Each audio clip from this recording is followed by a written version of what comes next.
Hello everyone. कौन नहीं चाहता कि मैं जहां काम करूं, जो मेरा वर्क प्लेस हो वो अच्छा हो, मेरी ज़रूरतों के हिसाब से हो।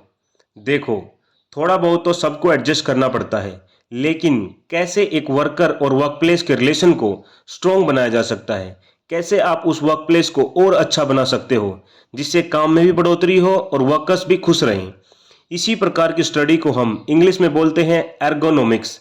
ERGONOMICS, the science concerned with designing and arranging things people use so that the people and things interact most efficiently and safely। इसमें सारा फोकस इसी बात पे रहता है कैसे जो काम करने की क्षमता है वर्कर की उसको बढ़ाया जाए। एक ह्यूमन की एबिलिटी और लिमिटेशंस की स्टडी करके ही वर्कप्लेस को डिजाइन किया जा सकता है। नॉर्थ अमेरिका में इसे ह्यूमन फैक्टर और ह्यूमन फैक्टर इंजीनियरिंग HFE बोलते हैं, जिसमें आदमी का रोल डिस्कस होता है, कैसे वो फिट हो सकता है उस एनवायरनमेंट में फिजिकली एंड मेंटली। जनरली 5 पहलुओं के अराउंड ये एर्गोनॉमिक्स है। नंबर 1 सेफ्टी सुरक्षा, नंबर 2 कंफर्ट आराम, नंबर 3 ईज ऑफ यूज आसानी, number 4 productivity and last 5 aesthetics सुंदरता आपके वर्कप्लेस की।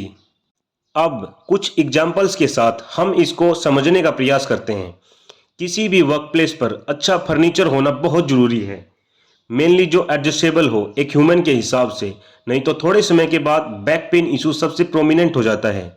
रूम में लाइटिंग अच्छी हो ताकि आइज पे लोड ना पड़े, वर्कलोड को कम करने के लिए टास्क की अलॉटमेंट हो और बारी बारी से टर्न वाइज रोटेशन हो ताकि किसी इंडिविजुअल पर लोड ना आए।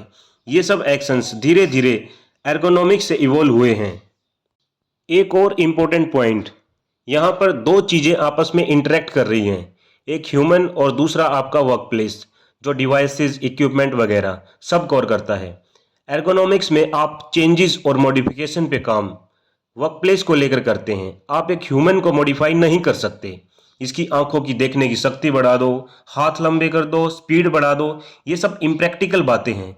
तो जो भी हमें एर्गोनॉमिक्स में करना होगा वो दूसरी चीज़ पे काम करके करना होगा, वर्क प्लेस को बेहतर बनाकर एक वर्कर के लिए। आजकल मार्केट में एर्गोनॉमिक चेयर्स आती हैं, एडजस्टेबल आगे पीछे ऊपर नीचे और ऑल्सो रोटेबल, जो आपकी बैक पेन बॉडी पेन को रिड्यूस करके आपकी लॉन्ग सिटिंग कैपेसिटी बढ़ाती है, जिससे प्रोडक्टिविटी भी बढ़ती है। एर्गोनॉमिक्स का एडजेक्टिव बनता है एर्गोनॉमिकल और एडवर्ब बनेगा एर्गोनॉमिकली। एक एग्जाम्पल, जब ज्वाइनिंग के दौरान एक नए एम्प्लॉय से पूछा जाता है आपने हमें ही क्यों चूज किया, तो एम्प्लॉय रिप्लाई करता है that's easy, it was your office ergonomics that decided me.